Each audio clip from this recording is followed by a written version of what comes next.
في هذا الضابط اليمني، ما بعرف اسمه سريع ولا بطيء، بتعرفوه كلياتكم على قد ما بيصرح 6000 تصريح بالثانية.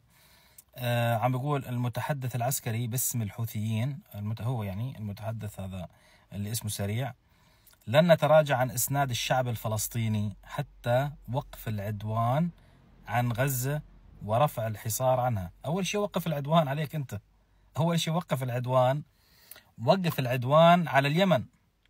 رايح بدك تساند ناس، رايح بدك تساند شعب، وانت شعبك مسحوق، ما عنده لا اكل ولا شرب ولا غاز ولا كهرباء ولا عنده دواء ولا مشافي، والعدوان عليك نازل ليل نهار، عم بيضربوا فيكم وعم بيسلخوكم وانت متخبي باحد الجحور اللي موجوده بين الجبال، وقاعد يعني بتهد وبترعد، يعني بتهدد امريكا، بتهدد امريكا اللي هي محاصريتك اصلا وواقفه على السواحل، امام السواحل اليمنيه.